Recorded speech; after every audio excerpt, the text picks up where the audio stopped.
Hello everyone, I am Manisha. Welcome to upward study. तो हमारा आज का टॉपिक है रूल्स फॉर आइडेंटिफाइंग क्रिमिनल्स। तो ये आपके जीएस पेपर 2 के हिसाब से बहुत ही ज़्यादा इम्पॉर्टेंट है। तो लेक्चर इम्पॉर्टेंट रहने वाला है, वीडियो को एंड तक आपने ज़रूर देखना है। चलिए स्टार्ट करते हैं आज का लेक्चर।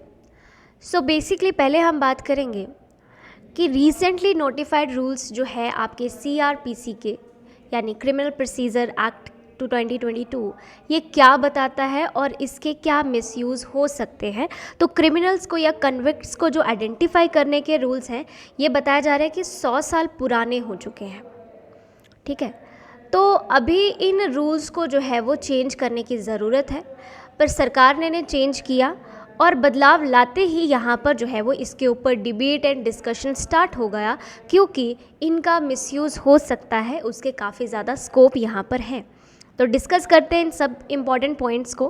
बेसिकली सितंबर 19 को मिनिस्ट्री ऑफ होम अफेयर्स ने यहाँ पर नोटिफाई किया कि जो क्रिमिनल प्रोसीजर आइडेंटिफिकेशन एक्ट 2022 है, इस एक्ट को यहाँ पर चेंज किया जाएगा, अमेंड किया जाएगा, मतलब 2022 के अनुसार लेके लाया जाएगा।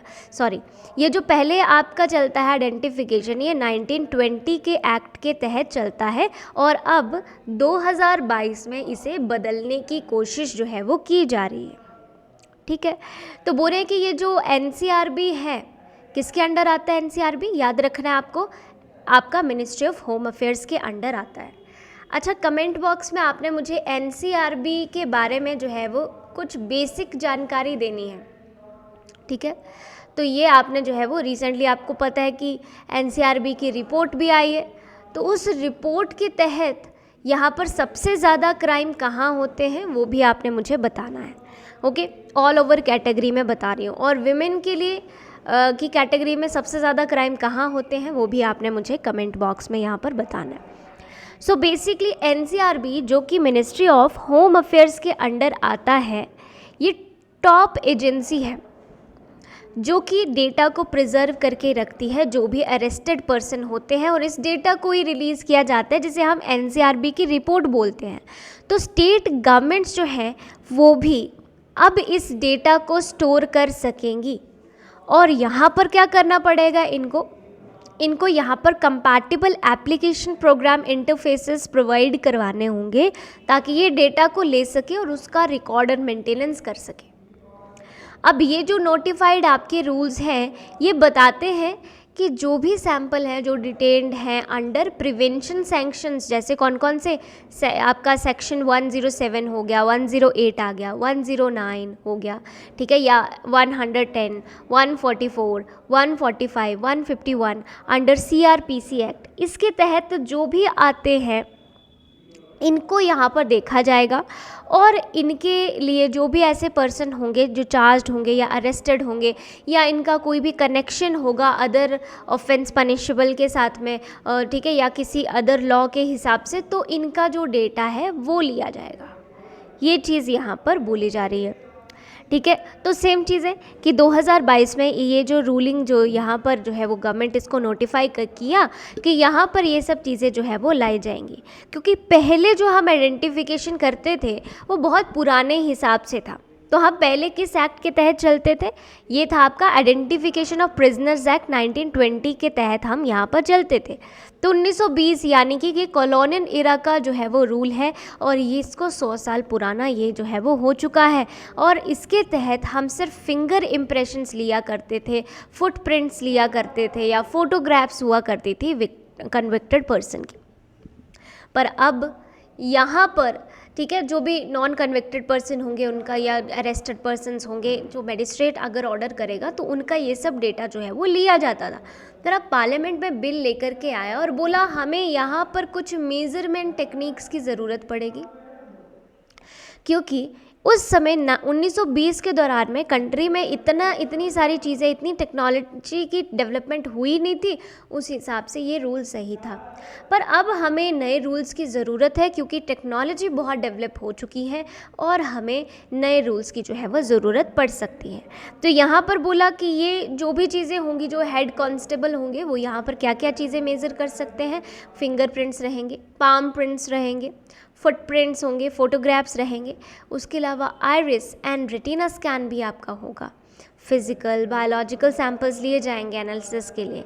जो भी बिहेवियरल एट्रीब्यूट्स हैं, जैसे आपके सिग्नेचर हो गए, हैंड राइटिंग होगी या एग्जामिनेशन, जो भी आपका सेक्शन 53A के तहत आता है CRPC के, ठीक है, 1973 के, ठीक है, एंड 1974 के भी, तो वो सब चीज़ें यहाँ पर ली जाएंगी। उसके अलावा DNA सैंपल्स भी लिए जाएंगे। तो इसके ऊपर देखिए अब बवाल खड़ा हो गया कि इसका मिसयूज़ हो सकता है।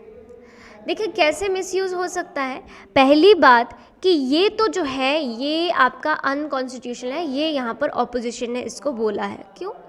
क्योंकि ये जो है ये अलाउ करता है कि कोई भी पॉलिटिकल डिटेनी भी है, आप उसका भी सैंपल ले लो, उसका भी सब कुछ आप ले सकते हो।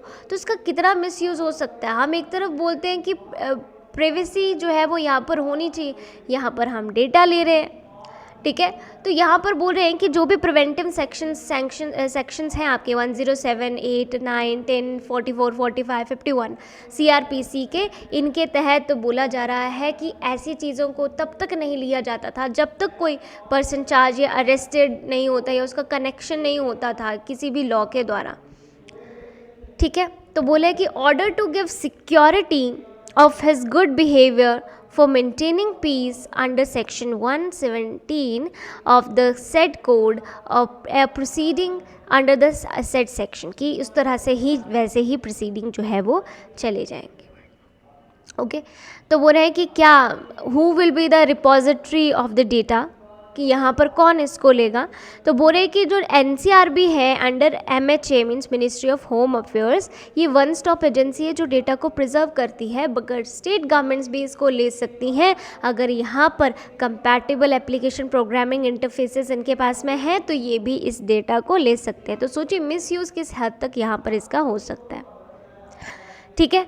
तो बोल रहे कि ये जो भी रूल्स हैं NCRB के will issue standard operating procedure, तो SOP ये लेकर के आएंगे, ठीक है। जो किसके लिए ये SOP रहेगा कि आप किस तरह से मेजरमेंट्स लोगे, उनको किस तरह से कलेक्ट करोगे, वो उस सब चीज़ों के लिए यहाँ पर स्टैंडर्ड ऑपरेटिंग प्रोसीजर जो है वो रहेगा।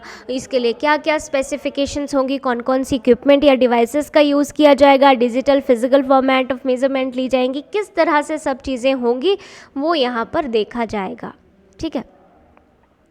अब बोल रहे हैं कि what are the provisions for destruction of records in a case of suspect is acquitted. अब सस्पेक्ट के केस में क्या चीज़ यहाँ पर देखी जाएगी, तो बोल रहे हैं कि जो भी प्रोसीजर है destruction and disposal of records are yet to be specified by NCRB। इसको इन्होंने अभी तक बताया नहीं कि हमने डेटा ले लिया पर अगर वो एक्विट हो जाता है, सस्पेक्ट था पर वो बाइज्जत बरी हो जाता है तो उसके डेटा का क्या किया जाएगा ये अभी तक बताया नहीं गया है कि हम उसके डेटा को डिस्ट्रॉय करेंगे, डिस्पोज करेंगे, क्या करेंगे नहीं बताया गया है। तो बोल रहे हैं कि ये जो रूल्स हैं that are any request for destruction of record shall be made the nodal officer who is nominated by the respective state government, कि वहाँ पर जो ऑफिसर रहेगा वो इन सब चीज़ों को देखेगा और यही नोडल ऑफिसर रिकमेंड करेगा डिस्ट्रक्शन को, वेरीफाई करेगा record of measurement law linked with any criminal cases, की यहाँ पर ये क्रिमिनल केसेस से नहीं जुड़ते हैं तो इस चीज़ को आप क्या कर दीजिए, डिस्ट्रॉय कर दीजिए।